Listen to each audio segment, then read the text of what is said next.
That was a rehearsal.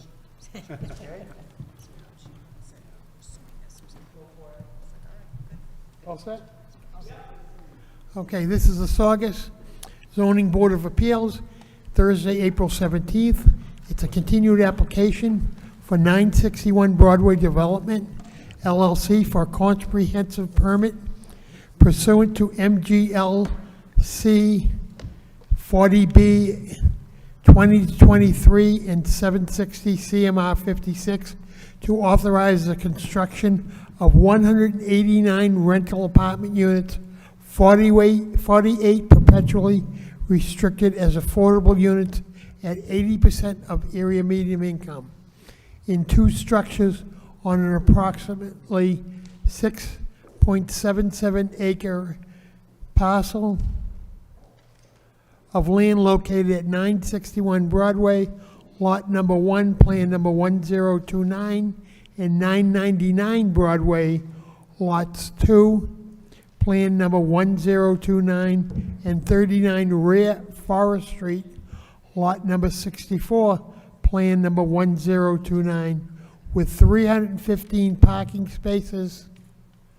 Waivers of local bylaws are requested per Chapter 40B from sections 2.4, 5.6, 5.7, 6.2, 6.8A, 6.8B, 6.8J, 6.9, 7.4, L, 8, 10.2, Article 12, Article 15, Sections 21, 1,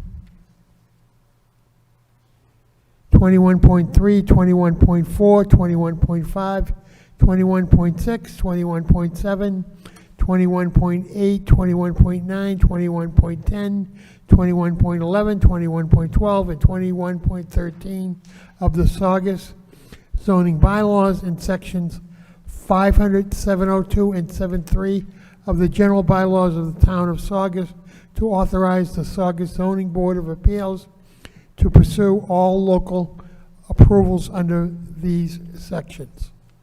I'd like to start the meeting also with Pledge Allegiance to the flag, led by Mr. Christopher Riley.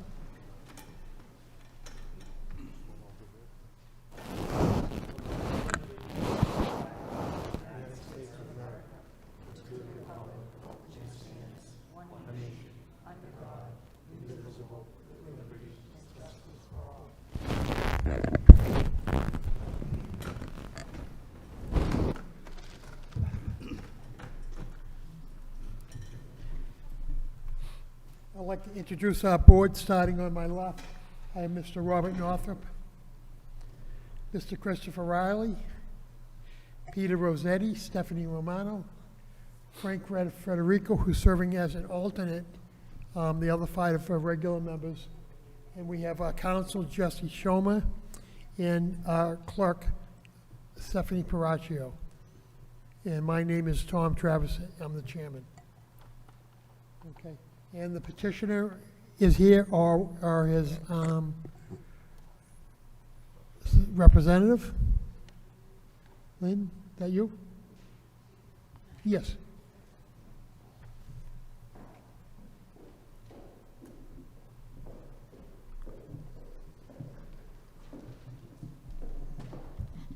Good evening, Mr. Chairman and members of the board. Lynn Sweet, LDS Consulting Group, Wellesley, Massachusetts, here on behalf of the petitioner. I just wanted to give the board a few updates. We are prepared tonight with our architect, Jay Szymanski, from the architectural team, and our attorney, Paul Haverty, here from Blattman, Bobrowski, Haverty, and Silverstein is here as well. So since the last meeting, we have done the wetlands flagging as requested by the anglers, and the flagging determined that any areas of disturbance in our site are more than 100 feet away from the wetlands flags. Therefore, there is not a need at this point in time, nor do we think in the future, to obtain permits from an order of conditions from the Conservation Commission. In addition, we did some soil testing with regard to the drainage features on the site, and as a result of that testing, we have been able to move and lower some of the retaining walls, and we are excited that we're going to be submitting some new civil plans in the next few days and our civil peer review response to the board as well. We had a meeting with many people from the Tennessee Pipeline and a long discussion with them about what we're looking to do in and around the site. This is a follow-up from our initial discussions with them last fall. We will be looking to do some additional testing in and around the pipeline. We need to meet with the pipeline, show them where we're going to be doing some testing, as well as once we have that in place, file with DigSafe. And really the purpose of that testing is to confirm work that was done back in 2021, where we also met with the pipeline, had the pipeline witness the lines of the pipeline. So it's a little technical. I'm probably not doing a great job of explaining it because I'm not a civil engineer. But we just want to ensure that the crossings that we're going to have over the pipeline and the disturbance that we might have in the future is going to protect the pipeline. The pipeline has a 30-foot wide easement in the middle of our property, and so all of our improvements are well outside of that 30-foot easement area.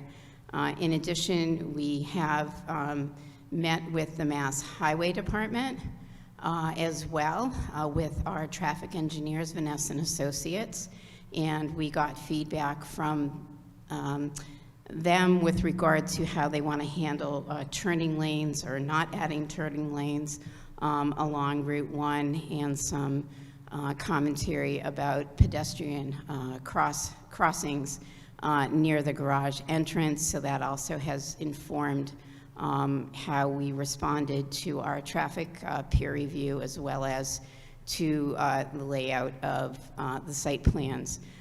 We did submit our traffic peer review response earlier this week, and I will most likely be resubmitting that in the next day with just some very, very minor changes around the parking garage. We've spent a lot of time looking at the parking garage and the different layers of parking and shared parking that is needed, and we just had a little miscommunication on our end, but that is going to be the only thing that's going to be changing on the traffic peer review response. We also submitted our response to the architectural peer review, as well as a new set of plans. Looking at my team to see if I missed any of the updates. So we have been very busy over the past month. We feel that the changes that you see that will be coming, we think are beneficial to the project as well as to the neighborhood. And if it's the will of the board, we're happy to have our architect come up and walk through the peer review response or the plans. It's your meeting. That's really all I wanted to say tonight.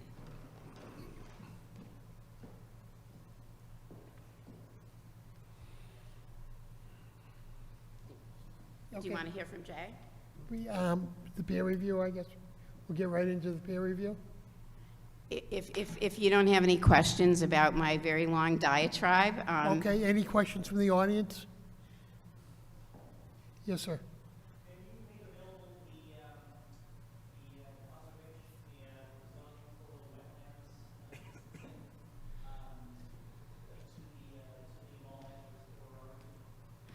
I believe that the plan set that the civil peer reviewer is going to submit will show the limit of the wetlands flagging. So we will make sure that information gets to the town. I believe that Colin has the angler's peer review information, angler's contact information. So certainly, but you should actually be able to see it on the ground now as well. You really need to come up. People Yeah. aren't hearing your question. If you could, well, come up to the mic.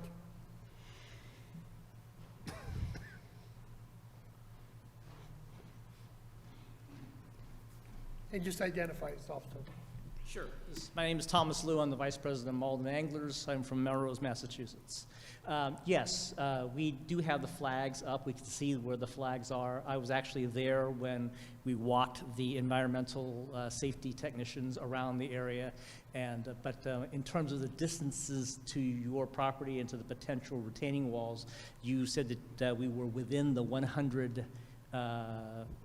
We were outside the Outside, 100 outside the everything 100. that we Thank are you. doing is outside of the wetlands line, flagging line. We wanted to know what the distances were for the purposes of things like runoff, and also if we felt that that was reasonable where the water lines were going to be. I will certainly speak to the civil engineer and make sure that we get that information from you. Okay, thank you very much. You're welcome. Any other questions from the board? Any questions from the audience? Seeing none, we might as well get right into the peer review.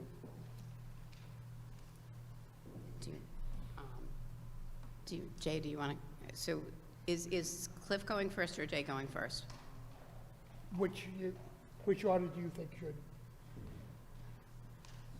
I mean, Jay can, So, Mr. Chair, it's Jay Szymanski with the architectural team. Okay. So we've submitted our response to the peer review comments.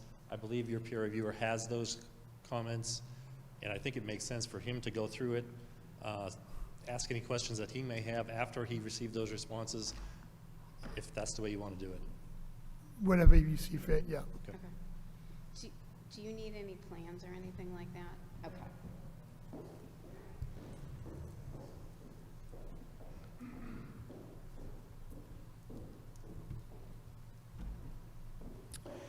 Hi, everybody.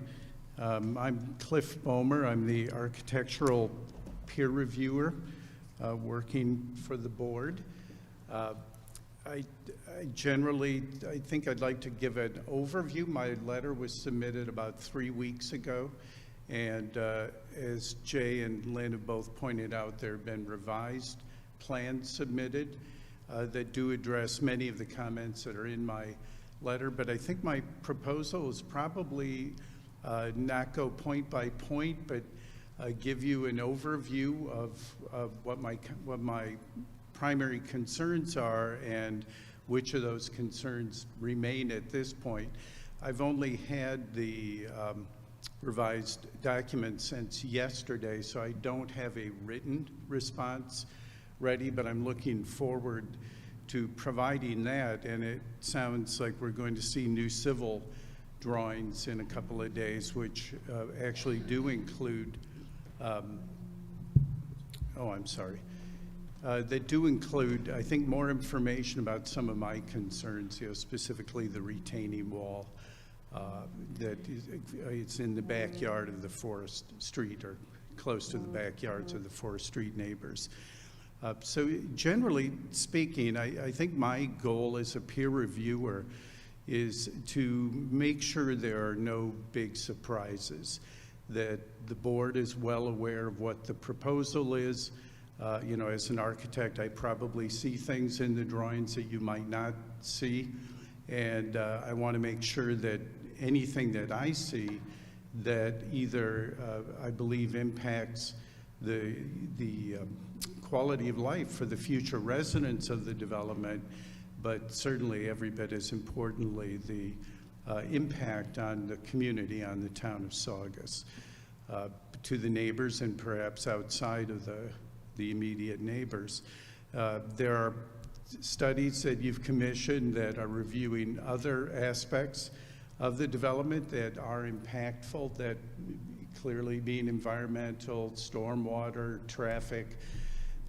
Those are not my realm, but as you probably gleaned from my letter, architects can't really review buildings as just freestanding objects, how the building sits on the site, how the day-to-day needs of the residents are met and circulating around the site is all part of the overall architecture, which is why a lot of my comments do cross over. I think just the biggest overview for me was some missing materials that made it difficult for me to really analyze the impact. I think probably, or quality of life. I think one of the biggest ones was the question that I think we're going to hear more about is on the use of the easement, the open space, the primary open space that is for the benefit of the residents is on top of the pipeline easement. And so my interpretation of what I saw in the initial drawings is limited by the fact that we don't know everything that has been reviewed with the pipeline company and what will actually be allowed at the end of the day. So that's on that particular subject, I look forward to hearing more about the interaction with the pipeline company and how that impacts the landscape plan, which is where we usually get a sense of the available open space for the residents. The reason that open space on this development is so important is I think early on in my letter I described because the site is isolated, relatively speaking, compared to many other types of developments, given its hilltop position and difficulty of really traversing away from the site, actually. It's kind of a destination point.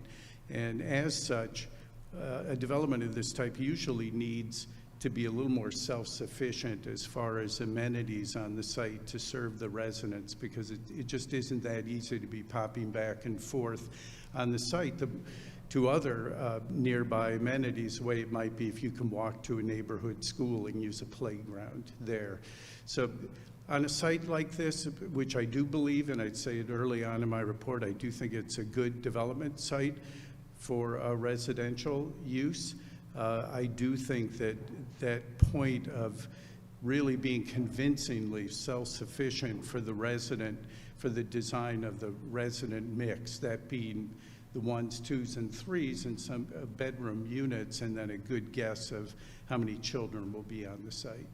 So I am looking forward to more information that's based on, that's been reviewed by the pipeline company.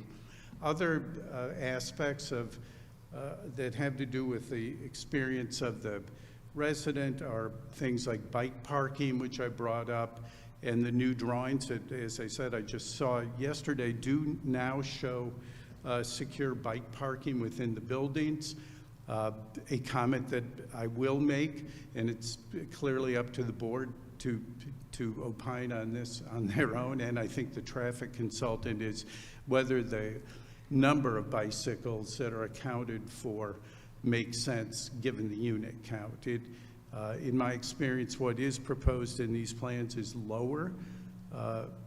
Bikes parking space per unit is lower than most developments that I review, but there may be arguments to be made of why it is where it is, and I think that's what I would be looking for.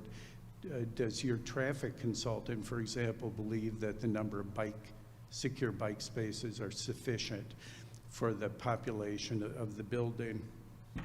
I think the theme that pops up in my letter more often than any other is the visual and potential acoustical impact of the driveway that runs parallel to the sites along Forest Street. And I think there's as you know from being on the site or walking near the site, most of the vegetative buffer between the homes on Forest Street and the hill itself, it varies in height. Most of the existing buffering is on the neighbor's site. So I would say that typically you would want to see that on the subject site that they're providing a convincing amount of visual buffering for the project. And in this case, because of the driveway that's being developed, that's a steep driveway that goes along those rear yards, it's made possible by a retaining wall that varies in height from 8 feet to 26 feet tall. And I'm happy to hear that maybe that wall's getting shorter now. But the main point I made in my letter was that I didn't see information that was submitted that really described what that wall looks like. And it is something that is visible from the public realm, very visible from the neighbors, and I think arguably even from the public realm along Forest Street. Accompanying that concern of the visual aspect of the wall, understanding what it's made out of. Is there landscaping in front? Is the landscaping limited to the top? Whatever it is, I think it's important to know what it is, again, in this notion of not really wanting any surprises. The other concern about the driveway is, as you know, those neighbors are used to virtually no activity going on that hillside, and the driveway, which is quite close to the property line, could see, well, the applicant's own traffic consultant projected over 800 trips per day, vehicular trips per day. Not all of those go up the driveway. Some of them go into the parking garage, so they don't all go up the driveway. But it could be, I made a projection of as many as 500 trips a day up and down that driveway. So my concern with that is acoustical impact that those cars have. They're trailing very close to the property line, as well as, of course, headlight buffering, headlight intrusion onto the sites below. So I think in the realm of, and it sounds like we are getting more new information coming in, I made a suggestion in my letter that they have an acoustical consultant, a Centec, and I would advise the board to request an acoustical analysis of that driveway. I do think there are methods that could be employed that could mitigate the sound from the cars going up and down that driveway, but there aren't any indicated in the plans as currently shown. The project architect, whom I know very well, I've reviewed many of their projects, they're a terrific firm, as is the civil engineer. As I said, I appreciate the responses that have come in so far, but that's one piece that I think is missing. The acoustical analysis that's that has been submitted already is not actually specific to this project beyond determining the ambient noise levels on the site. It's very good information about how to mitigate sound, but it appears to be restricted really to mechanical equipment, which is a good thing to be concerned about, and it can be dealt with pretty easily, usually rooftop mechanical equipment, but I would like to see that study expanded. Otherwise, I have some other small things. I want to give strong kudos on their intentions as far as sustainability. They've represented that they are designing the building to passive house standards, which is an excellent thing environmentally. It's also very good economically for the residents to keep their expenses down. So achieving passive house level building in a town which hasn't really even adopted the specialized code yet is a big deal, and I think they get a lot of credit for that. Another item that was including, you'll see it in the new submission, I asked for an accessible path diagram that provides a pathway for the residents down to Route 1, which is a requirement of the Architectural Access Board. They did provide that. It's very circuitous, so I think I would also recommend that they look at an area of refuge. There is a accommodation that can be made that has a equivalent level of safety for the residents that would be a lot easier than, I think, having to count on a relatively circuitous path. Another point that I brought up relative to that accessible path was a proposed placement of a school bus shelter, which is currently shown at the bottom of that driveway. That to me seems problematic, both just because the pathway to get down there, other than taking that circuitous path across the easement and through the other building and down and then out, is pretty steep. I would imagine that a lot of parents, rather than letting their kids walk down, they would probably drive their kids down to wait for the school bus, and then I think you could have an issue with congestion along that driveway. So I hope that gets addressed perhaps in the traffic response. Otherwise, I'm thinking if there are other little details. Again, I just got this yesterday, so I don't have a well-worded response to everything at this point. I do think the building, I appreciated the layouts of the building. It's an extremely challenging site, as you know. And I will say that the layout of the buildings is extremely clever, the way that they have adapted the buildings to that existing topography, which is really, really rough. So I give kudos to the design team on that. One point that I did bring up, and I understand the applicant's resistance to this is, but I kind of can't help it as an architect. I did comment on the budget for the project, and the reason that to me, that is an architectural issue. It kind of relates back, first of all, to my goal of making sure you're not in for any surprises. And to me, if a project isn't feasible at the proposed price, it's likely to change.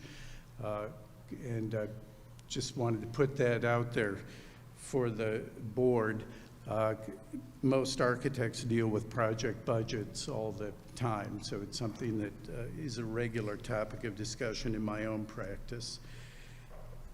A couple other issues that I'm hoping we'll see a response to that didn't come in this set.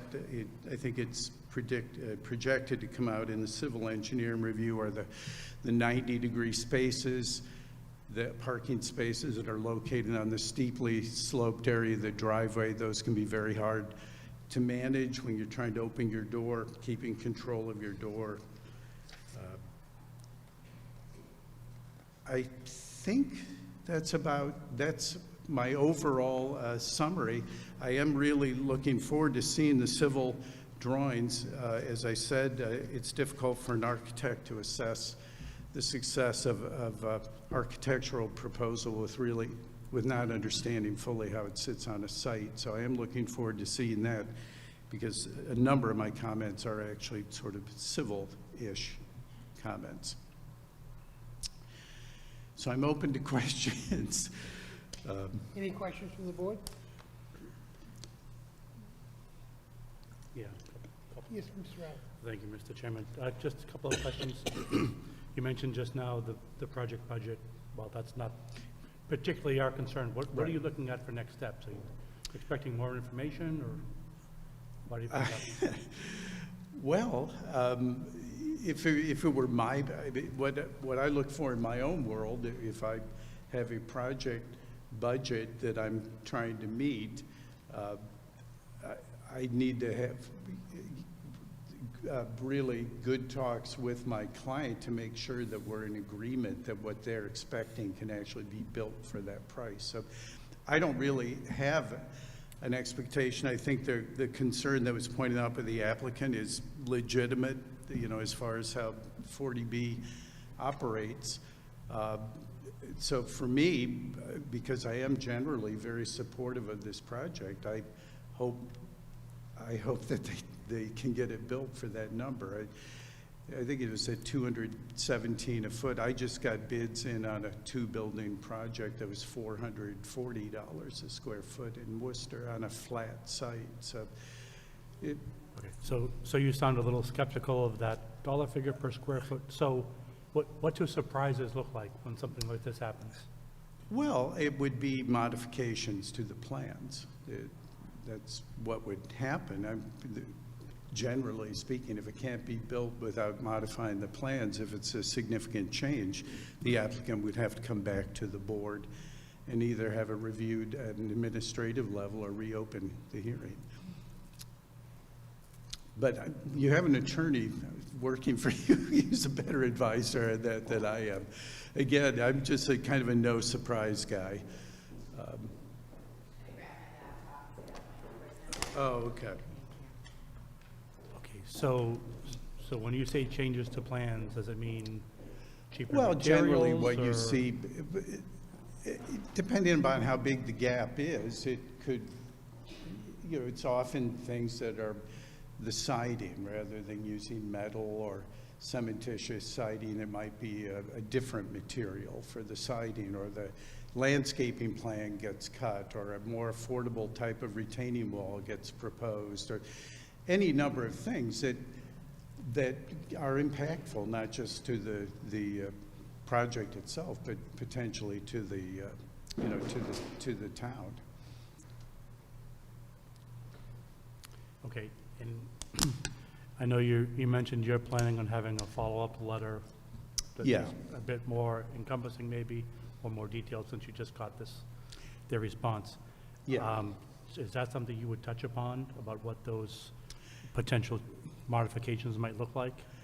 Well, And so let me finish. The reason I'm asking Yeah. is because, just for an example, you mentioned the siding.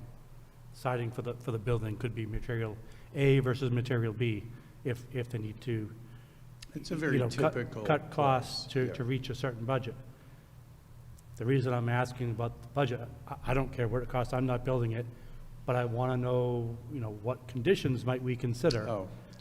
I wouldn't have ordinarily considered a condition on what type of siding to use, for example. Yeah. Or what types of windows, or something like that. So if you could call out what some of those typical cost savings measures might be in your letter, I'd find it helpful. I can provide that. Thank Yeah. you. But there is no, I will point out that it's highly variable. This project is burdened because of the challenges of the site primarily. That's where there's having to be a lot of money going into it, and it's not that huge of a project to spread the site costs over. But on the other hand, they don't really have a lot of options. I don't think of how to get up the hill, where the buildings can sit. I think that's been pretty well studied. So then you wonder where savings come if you can't Exactly. really fix that part. Yeah. But I guess I would, I'm not an attorney, I'm not a 40B expert.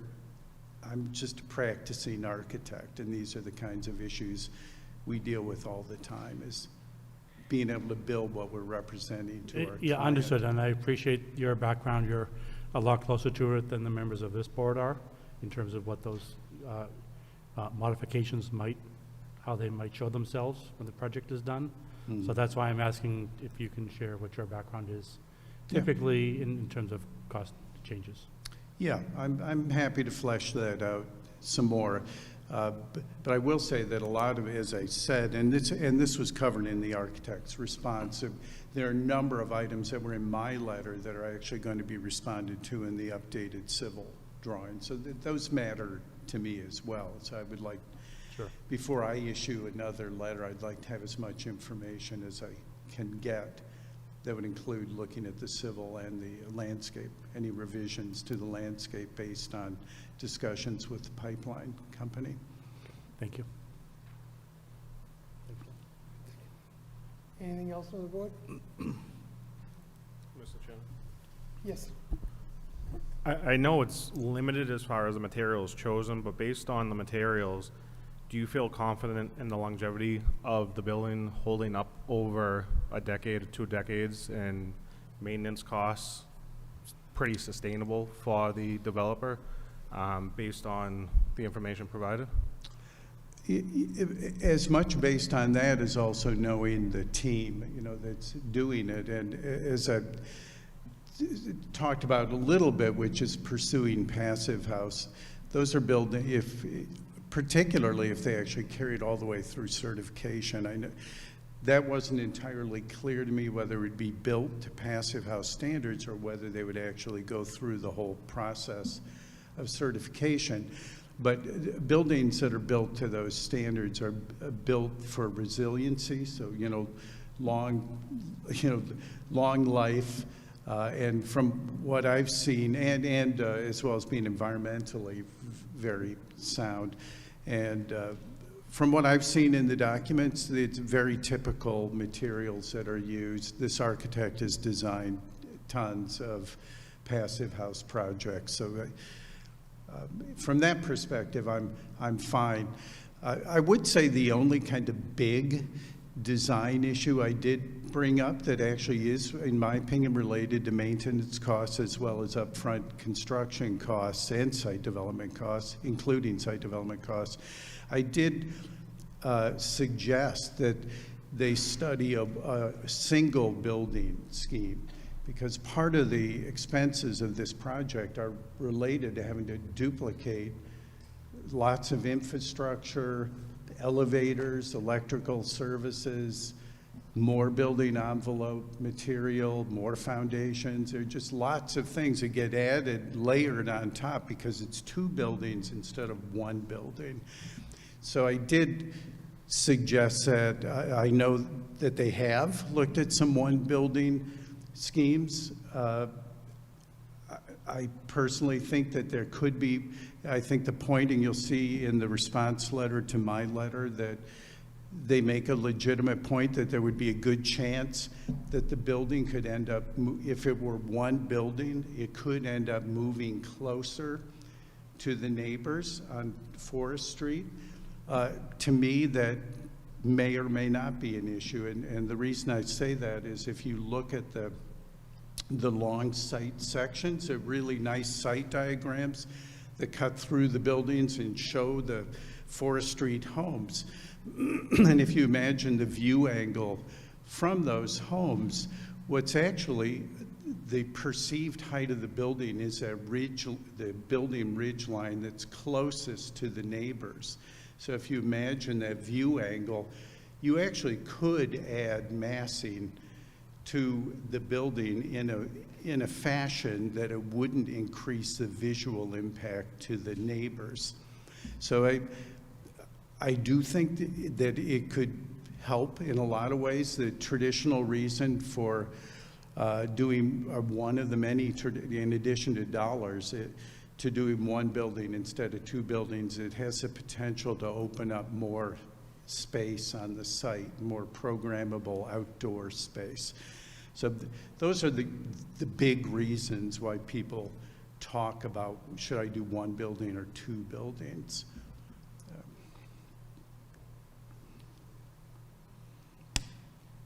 If you can, sorry, on the 1 building, can you just touch back again on the height? The height wouldn't increase to how many stories would this 1 building be?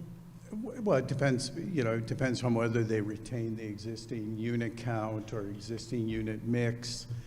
I also made a suggestion, if they're getting squeezed on usable outdoor space, which I didn't know at the time of reviewing this,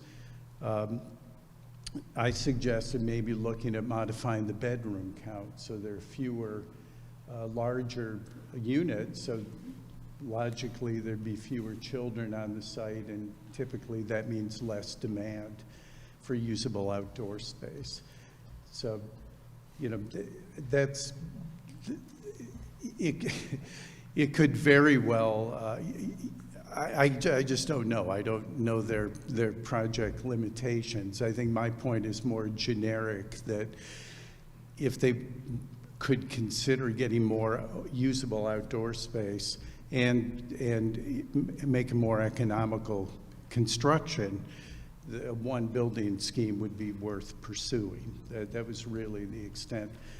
What they choose to do with number of units is related, but Any other questions from the board?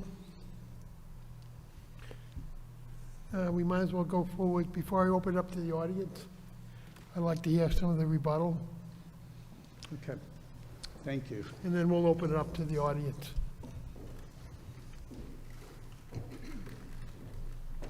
Yes, sir. Thank, You can't, you gotta come up to the mic. thank you, Cliff. Lynn Sweet, LDS Consulting Group. I don't think he's taking You wanna say questions. quickly? Would I have an opportunity to address Mr. Mulmer when the audience is open? Yeah, I think the rebuttal might be Okay, thank you. good to hear that first, and then we can open it up to people. Okay? Yes. Thank you. I'm just going to say a few words and then turn it over to the expert, because we appreciate Cliff's comments. His comments always make for a better project. But I wanted to spend some time talking about the pipeline easement. The pipeline easement is 30 feet wide. We have shown on our plans a 50-foot wide swath. All of our landscape improvements are essentially not within the pipeline. We have shown a fair amount of open space with picnic tables, with public gardens. Our conversation with the pipeline is that we are allowed to basically put grass across the entire pipeline, that we are allowed to put irrigation on either side of the pipeline. We have not been informed of any restrictions, except for something like once every 8 or 10 years, they come and mow the pipeline. They're not going to be mowing it. We're going to be mowing it. So we are very comfortable with the amount of open space that we're providing. We actually think that we are going to be improving that whole area quite well. The other thing, and this will certainly come out, Cliff may not have gotten the plans that were presented at the last hearing that showed that we had pulled the parking away from Forest Street, that we had committed to reducing the height and potentially a little bit of the length of the retaining wall, that we were going to honor the existing documents that are in place and put a green buffer between the retaining wall and the neighborhood. So I think there's going to be a lot more information that should satisfy some of Cliff's concerns with regard to the landscaping going forward. So I'm going to turn it over to Jay.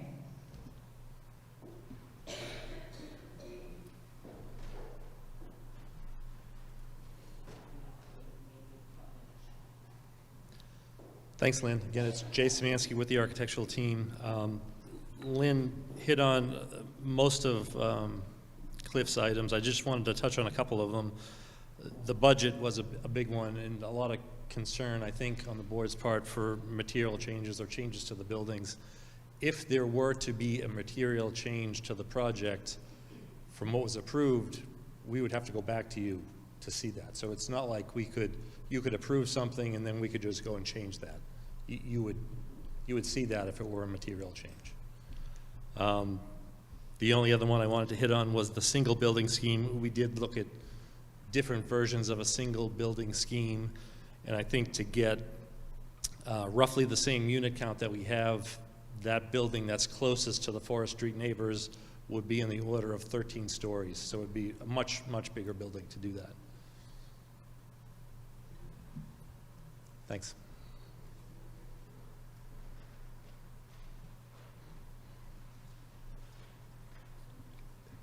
Any questions from the board? I'd like to open it up to the audience. Any questions from the audience?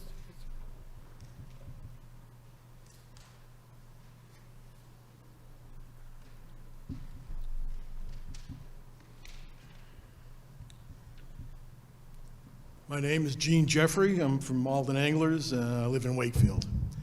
I have some questions that were on what was presented before.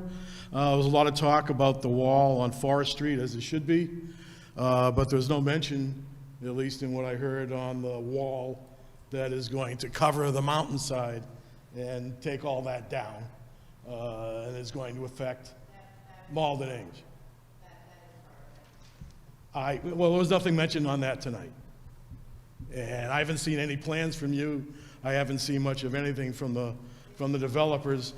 I would like to, well, in any case, can you make a comment on that? And would a single building make that whole road unnecessary? Could we get rid of that entirely and not destroy a neighboring site, which is what this is going to do to us? Our rain comes down off of that mountain and feeds our pond. There is a spring at the base of that mountain that is the major source of water for us and for our fishing site. We've gone through, mentioned before, the good things we do for the community and how strong we are in that. And I feel that in 5 years, we're going to be in a much different situation. I seriously doubt what they're going to do is going to work. They talk about adding trees after they've removed all the dirt and rock and rubble. I don't see how trees are going to grow there. Maybe we'll go with the original suggestion of painting it green. So, can you make any comment on that?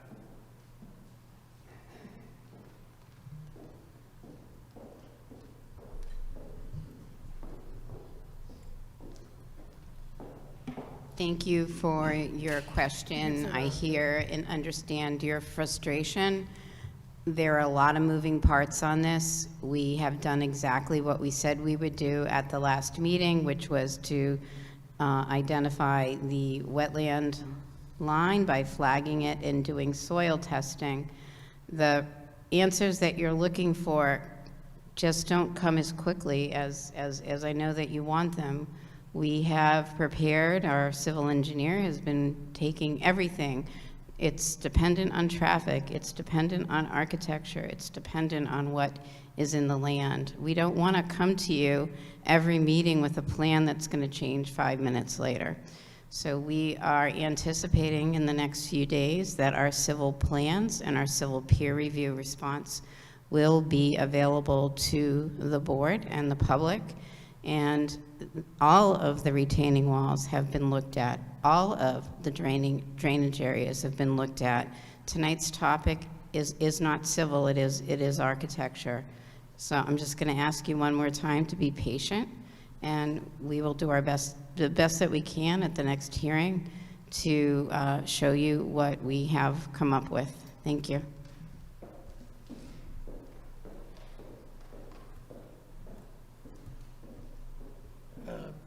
Yes, let me.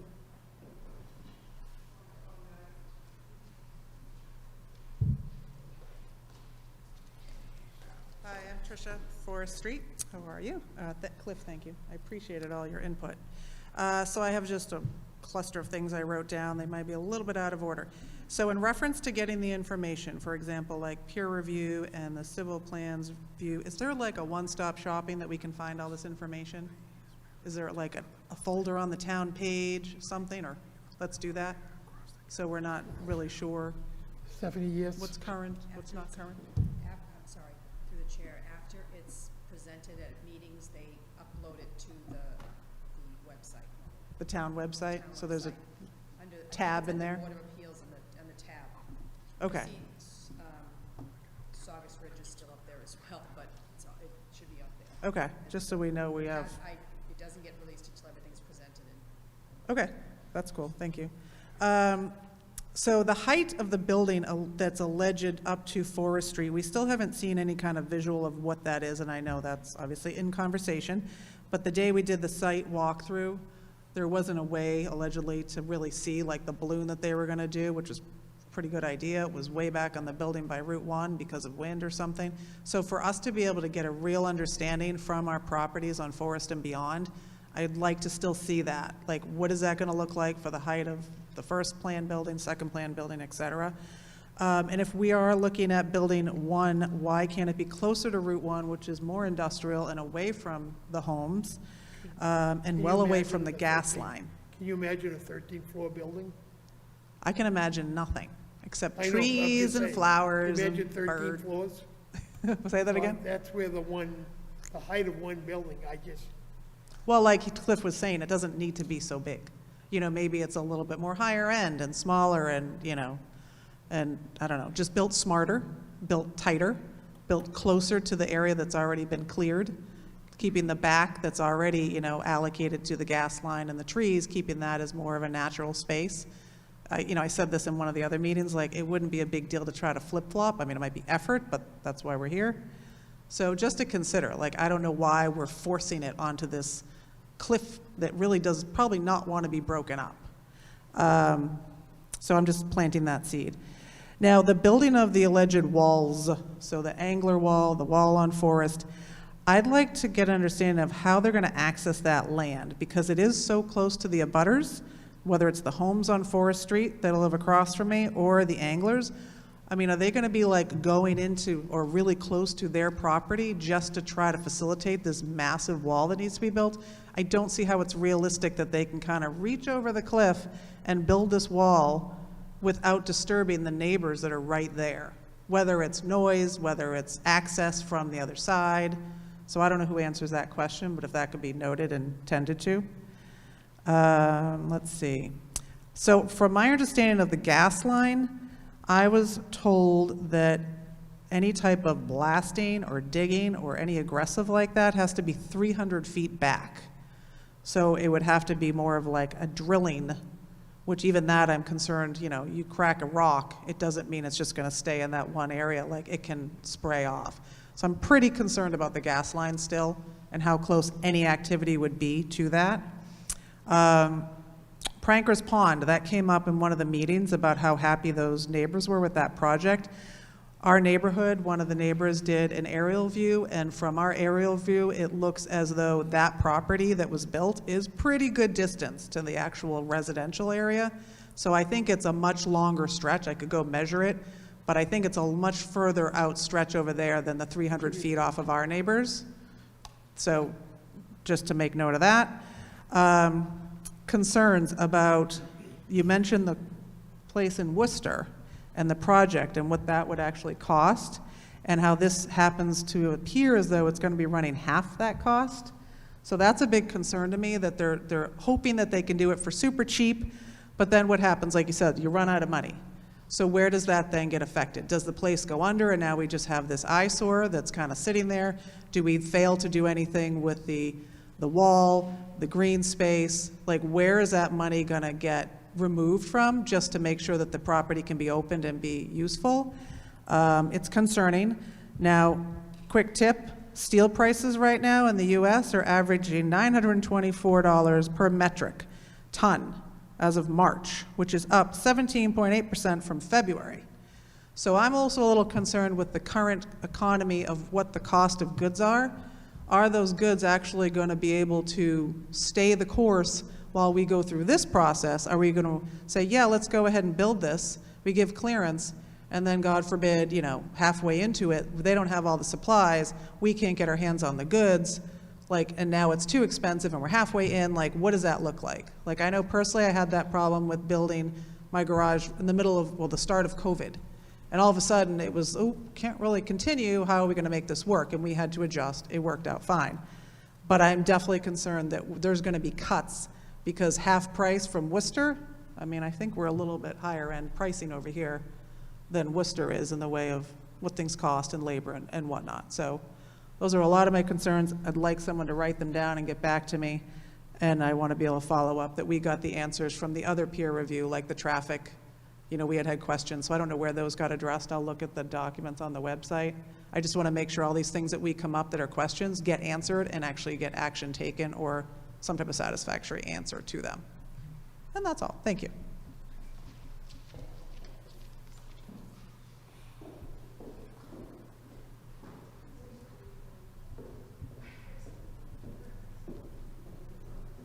We appreciate the comments and the concerns. Just to give a small amount of response, when it comes to blasting, there are going to be many, many eyes on this project between the town and the pipeline and the developer and their professionals.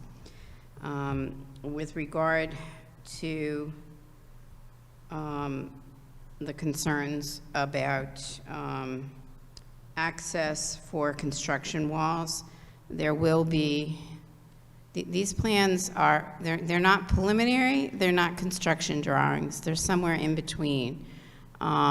There is going to be a full set of construction drawings that are going to be done, and they're going to go out, and they're going to go out to bid. I may be mistaken on this, but I am quite sure that this board is going to condition a permit if they choose to move forward with issuing one that is going to have a construction management plan on it. That construction management plan is going to deal with access to the site for the construction of the buildings and the retaining walls. And I feel bad. I feel like I keep saying, you know, just wait, we're going to get there. But we are at a, you know, you've leapt ahead to, you know, kind of like far down the road, and we kind of have to look at where we are at this point in the process. Everyone is making a best effort just to kind of peel back the layers to answer the questions as they come up, and anything that is not going to be able to be answered in this room is going to become a condition. There are going to be many, many conditions that are going to be in place before a building permit issues. There are going to be many conditions put in place before an occupancy permit is issued, and there are going to be many conditions that are put in place that remain with the project going forward. Thank you. Yes, sir.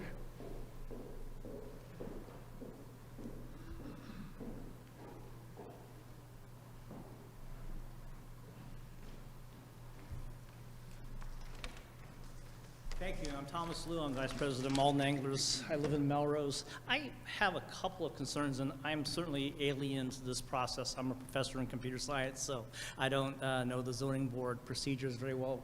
But the ones that I have attended before, is it customary for us, as we address, for our concerns to be rebutted by Ms. Bauer as we put these out there? Because some of them we want to put out just for the pure sake of digestion, and she's either saying that something's coming or something else is coming. That's kind of unusual. Well, I mean, we do run our meetings informally Okay. in the hopes that, you know, we have open communication and that we're transparent. Okay, thank you. Then I wanted to address Mr. Bomer. Is that correct? I thought I had a chance to speed read some of this as best I could. And a couple of comments that you made was talking about quality of life. And this was a part of the architectural review, okay? And we have a quality of life in our club.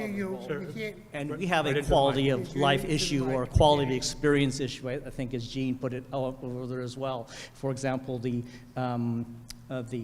assenting of the parking to people up to for the parking space area, where people park, headlights, noise of construction, and things like that.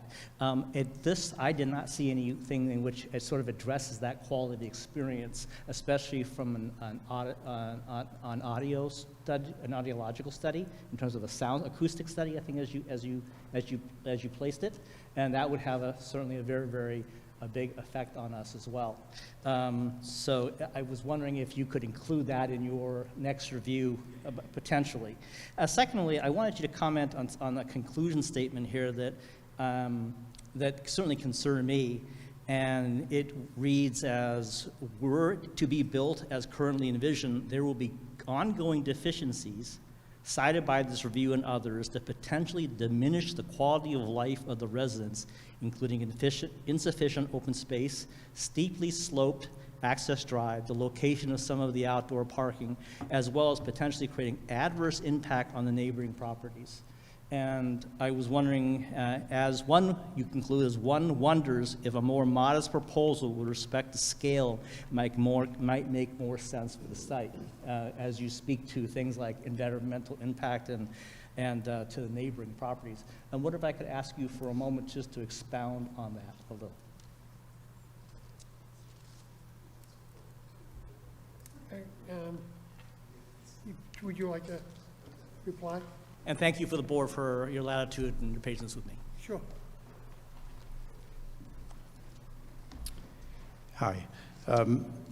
I did want to say that I think these are legitimate points that I didn't talk about the view of the visual impact to the Anglers Club of the wall. And clearly the same issues, and Lynn said that too, it's the same issue all the way around the wall.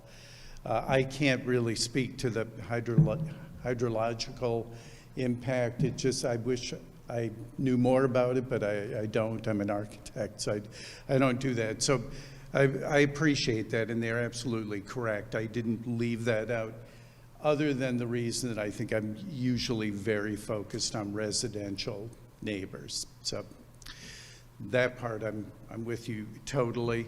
The comments at the end are really, I think I summarized on some of those already. They range in concern, I mean, as far as the quality of life of the residents, I mentioned a couple already of, placement of the school bus shelter, the potential for there not being enough outdoor space. I mentioned about car doors on steeply sloped 90-degree parking spaces. So there are a number of issues that are really just related to the residents. The acoustical point for me is very important, and I guess I would second that applies to your side of the site as well. I do think there are ways to mitigate sound, but I think I have recommended to the board that they suggest getting some more detailed acoustical analysis specifically related to the car traffic that's very close to the property line. So I think I covered everything you said. Oh, no, the scale of the project. And that is I would say, because a number of my concerns have to do with available space on the site, which is why I mentioned the option of going to a single building instead of two buildings. Generally speaking, it is kind of a truism. If you have a smaller project, then you've got more site to work with, or you have less intensity of use of the site. Clearly, a development that's 100 units doesn't have the same needs for programmable outdoor space or parking spaces or lots of other things, lighting, sound emissions, whatever, as a development that's for 200 units. So that's, I think I would read that generically, that the kind of problems that I noted in the plans are easier to solve with a smaller development. One engineer that I've worked with, I'll stick with the engineering. The one engineer I work with a lot always likes to have buffer, in their projects, whether it's stormwater design or space for, and even playground space, whatever. If everything gets designed so close to the property lines and is so intensely developed that there's no room for modifications, if it isn't quite working out as planned, it could be a problem, as far as the longevity or sustainability of the site. So it's kind of to that point easier. It's kind of that point that projects are just easier to build, particularly on challenging sites if they're smaller projects. So that was my primary point.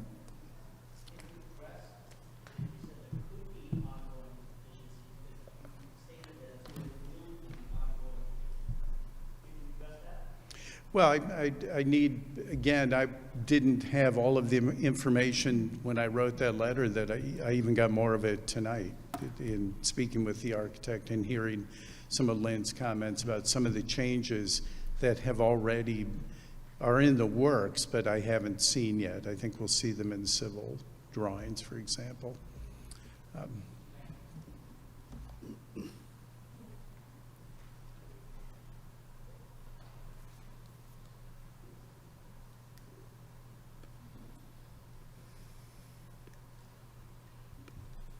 Is there anyone else from the audience?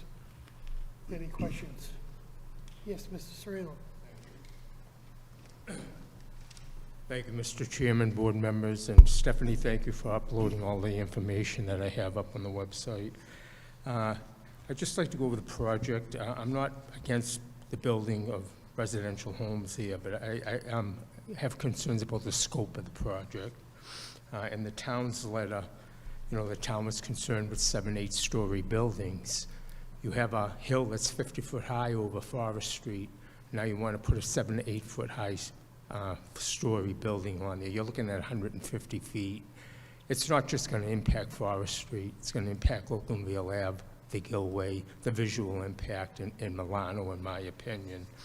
And I do have Cliff's letter, and I think Cliff was right on spot in the summary. You know, he talks about you know, the overall topography of the land and the deficiencies and diminishing the quality of life for the residents. But his last sentence in that article was, "One wonders if a most modest proposal with respect to the site could be proposed." And that's my opinion. I think the project now with 200 units is way too dense for that site.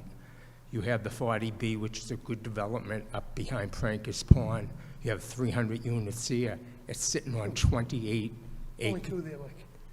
It's sitting on 300 for the one up at Prankus Pond. That's two, I think. No, it's 300. I And live it's sitting on 29 acres of I live land. there, Mike, it's two. It's sitting on 29 acres of land. Yeah. You have a project here proposed with 200 acres, sitting on 6 acres of land. It's really too dense for that proposal. Thank you.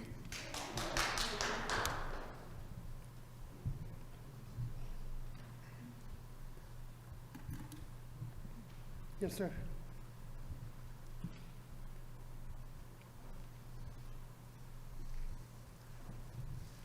I'll speak from over there because I have some papers with me.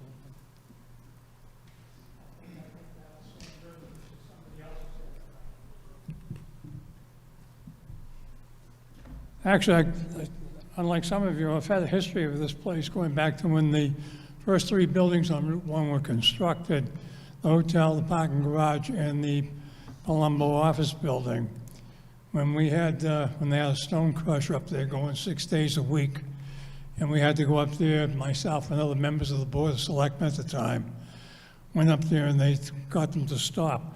And I do notice that there was an agreement that if Saugus passed the zoning in 2015 regarding being able to have having living and businesses on Route 1, that there was an agreement that this project, or any project, would have, and it was agreed to by Mr. Palumbo, signed, recorded at the registry, that there would be no, what you call it, processing of materials beyond 8 to 12, 5 days a week. I hope that is in any kind of restriction should you folks approve this project. But also, too, like all of you, I have a copy of the Davis Square letter, very comprehensive. I think it has a lot of points on it. I noticed that, unlike the planning board, we receive plans with changes and things like that, elevations and all that. You folks don't have anything like that. So I guess you're leaving it up to your peer review to know what's in our zoning bylaw book.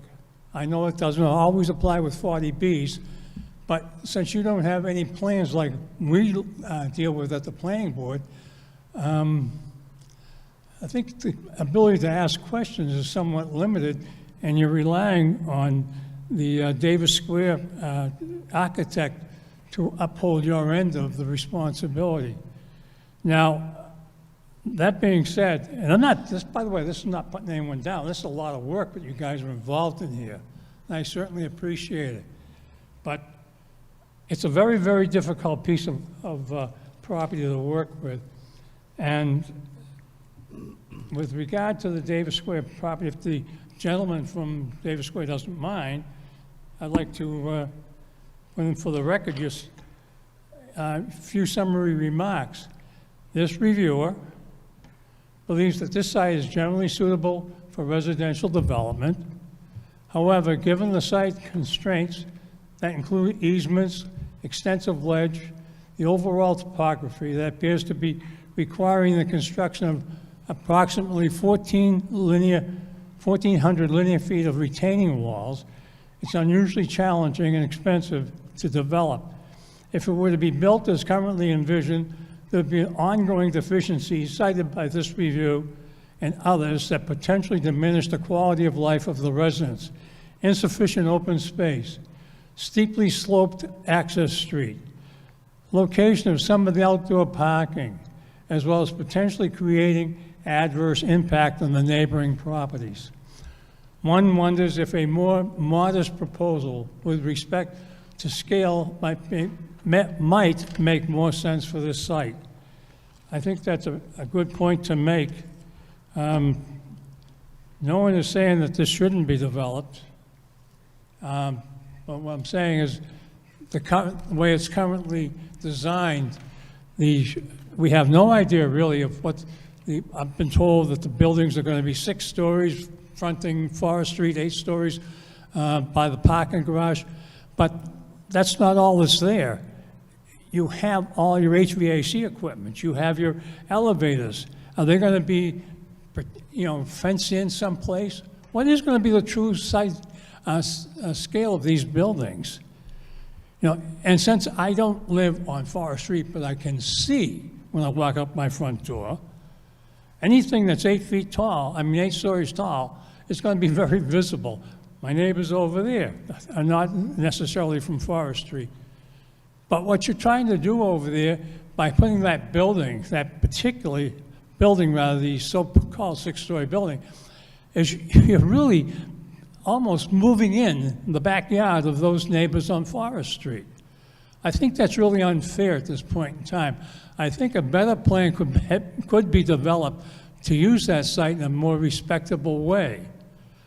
It's just my opinion, nobody asked, but that's the way I feel about it. So I hope that the Davis points that are in that letter of March, I hope that each one of those points is actually responded to in writing, so that those of us who do come to these meetings every time you have one can actually have a chance to see it. A lot of words are spoken up here, but what's on paper is really what counts. What you folks sign off on is really what counts.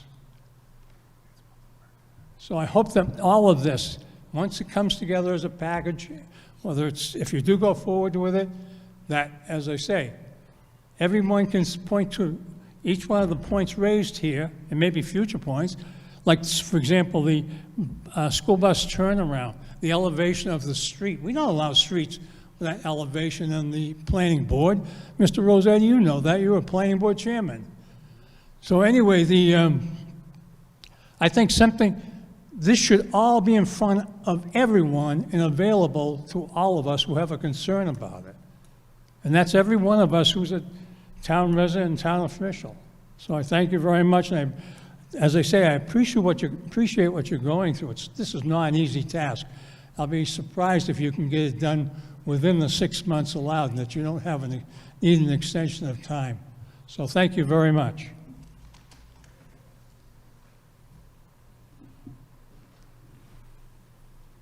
Any questions from the board again? Anyone else from the audience? I'd like to make a comment, actually, Mr. Chairman. Yes.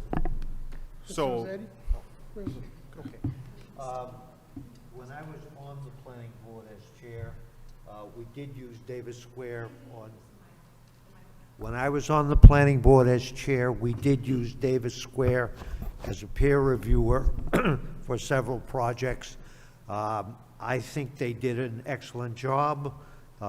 We did go back and forth with them numerous times, but the type of information that they provide is different in a planning board situation rather than a 40B Board of Appeals situation. So it is a different situation, but we have used the same peer reviewer in different circumstances, and they were very good.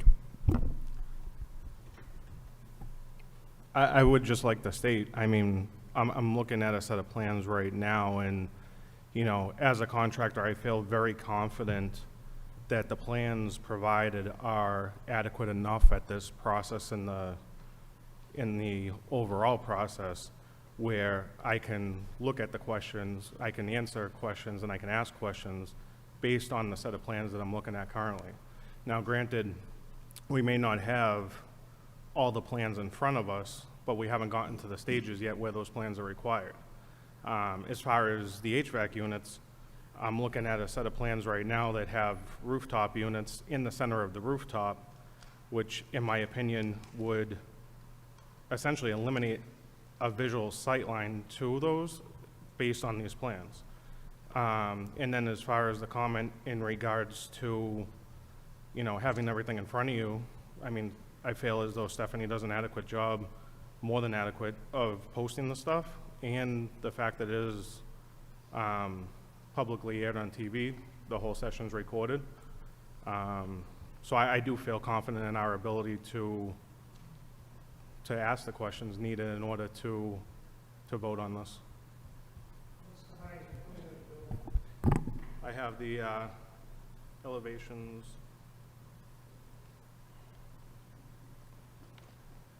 We have a few sets, so it may take a minute.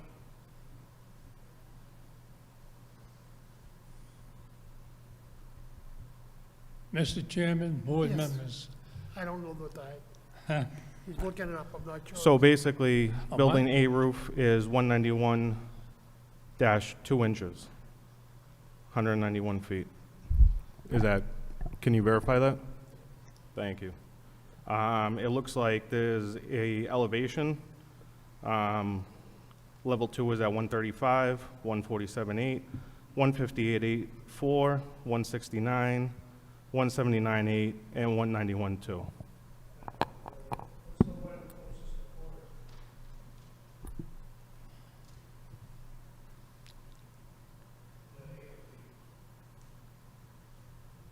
The one closest to Forest, I believe, is Building B, which Building B height elevation is 182.2 with a ground level of 94.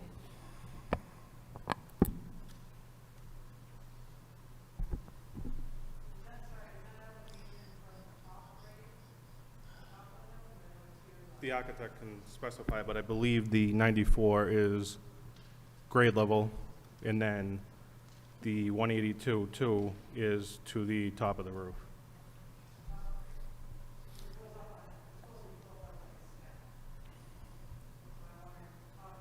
That is the overall height, my reading of the plans, and I'm by no means an architect, just a contractor, so I do interpret the plans, but I think the architecture should be answering these yeah, questions, Frank, not you. perfect. Thank you. Don't misunderstand. No, I don't, we're, Now, at the planning board, we get the plans, we see everything from elevations to whatnot. Do we always understand them? No, we don't. That's why we also have peer review, okay? That's what I'm saying. And as all the questions that have been raised, or the points that have been raised here tonight, they should be included on a final set of when you do sign off, if you do, on those plans. I mean, you got a lot of questions. It's not a good site, we know that. I mean, anybody who's familiar with that area knows it's not a good site, not even the approach to the street leading in. The elevations, for example, we don't accept 10% elevations at the planning board on roadways. Mr. Rossetti, you know that. So then the planning board will have the ability to address that, right? No, I'm just saying, this is Right. exclusive from the planning board, I understand that. But So. Yeah, what I'm saying- You've brought up the pitch of the street twice.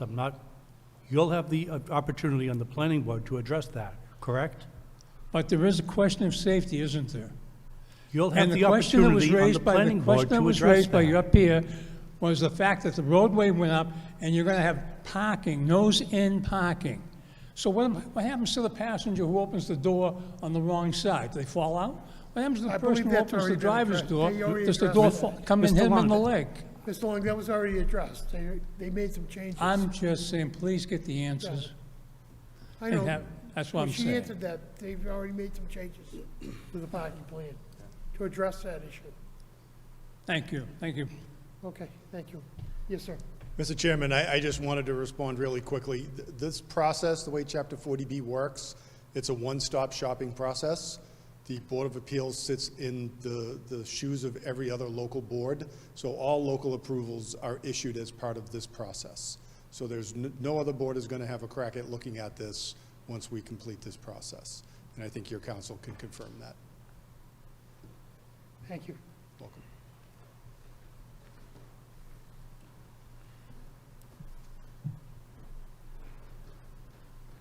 Well, I think we accomplished quite a bit tonight.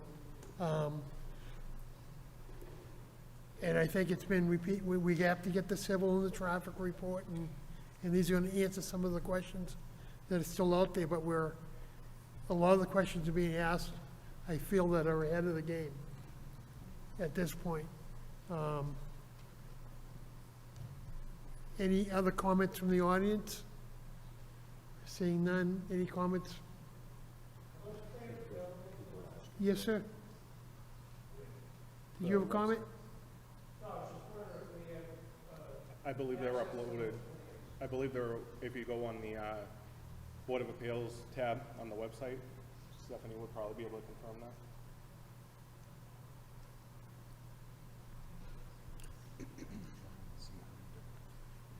that. You had something also, sir.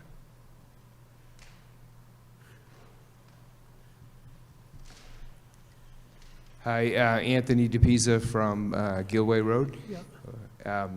Just a quick question. We saw a video of some work which looked like it was being done on the site already. I'm just curious, is there any activity, construction that's currently happening on the site that's I related don't to think this so, but project? I think it might have something to do with the pipeline. Questions? There's no work going on. That was the soil testing that was being done in the drainage areas. Okay, thank you.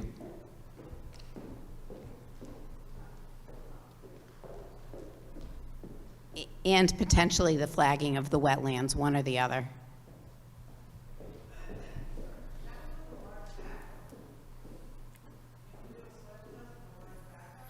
Can't hear you. You have a question, you gotta come up. As I'm being told, sorry. The work we're talking about was being done with an excavator. You need that much for a soil test?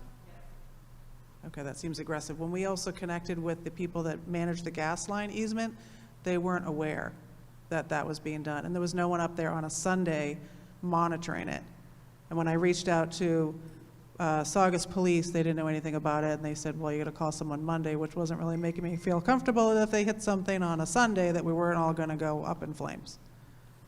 So I don't appreciate that stuff being done on a day that we can't mitigate, we don't have information. It just seems a little dangerous. Like, can we keep it Monday through Friday as well, during business hours? That's all, thanks.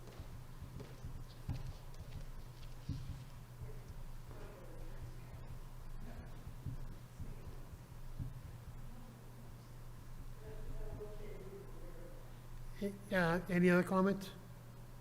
Do you have something to say? You can, if you have a question, don't hesitate.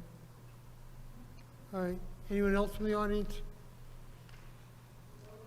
Seeing none, we have to nail down when we're gonna get together again and what we plan on doing at that meeting.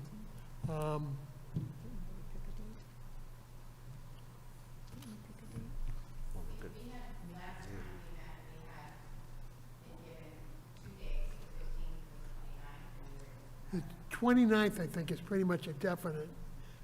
I don't know how we can avoid the 15th.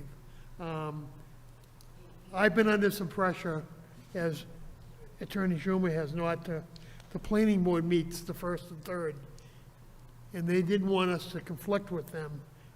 For one thing, he serves as counsel to both boards. I don't know. That's one of the problems we have with the 15th. I know we have town meeting members that are also on the planning board that want to be here when they meet on the same night. So I do have it. So the 1st and the 9th are out, just because it's so quick, and Mr. Rossetti, I know, is away.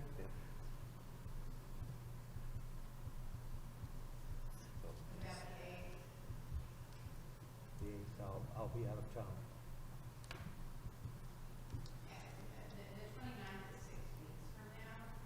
I know, I understand that. I want to at least get that one on there, and I wanted to get something, I want to get something in before that if we can also.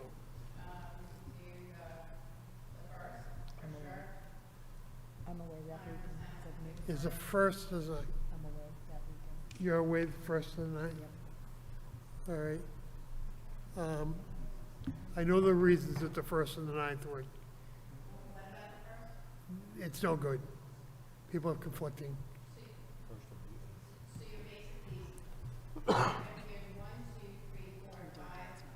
There's 5 Thursdays in May.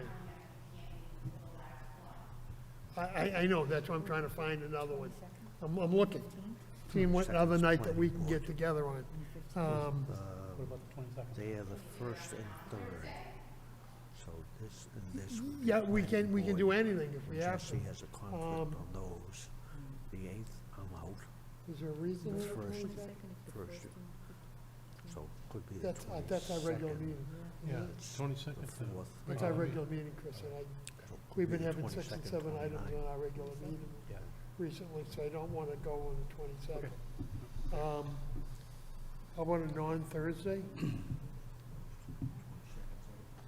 22nd is our regular meeting.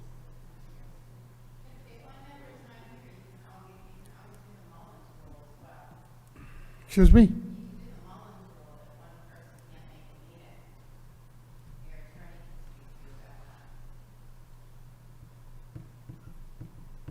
What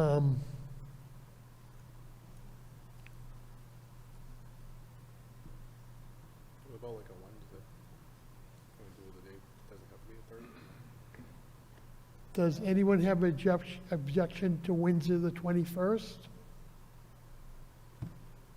Lines will come up, yeah.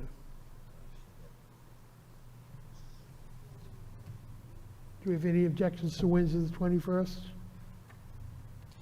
Mr. Chairman, one other person's availability to bring into this. We actually have a cameo appearance in the audience tonight by the civil peer reviewer, Phil Cordero. I would recommend that you clear any dates with his availability as well. There was a miscommunication. Right, we're just trying to find that. Yeah. When are you available?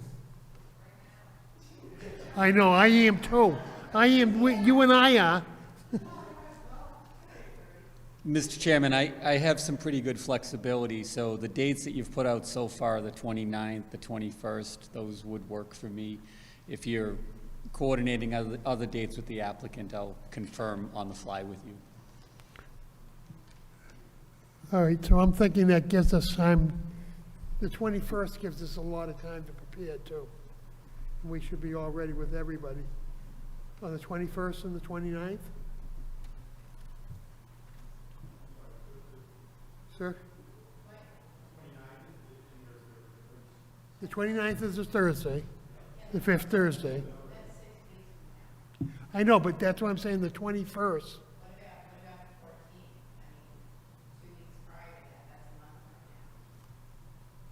That Wednesday, the 14th? How are you on Wednesday, the 14th?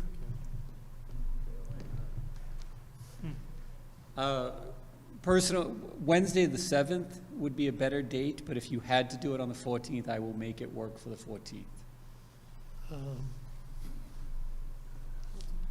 Wednesday, the 7th is no good for you, Peter. We could do Wednesday, the 14th. Yeah. I'm trying to get to work. And that gives us, so we're looking at Wednesday, the 14th, and Thursday, the 29th, for the next 2 meetings. And nobody's conflicting on those dates, correct?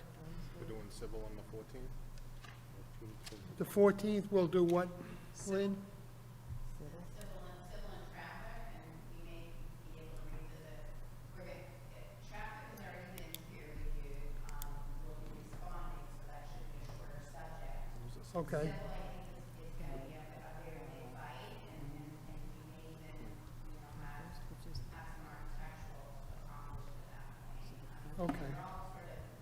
They're all connected, so it's your meeting, but I think the bulk of it is gonna be civil. All right, but everyone is in agreement, the 14th and the 29th. And Mr. Long, no conflicts with the planning board. I won't get yelled at for taking you away from them.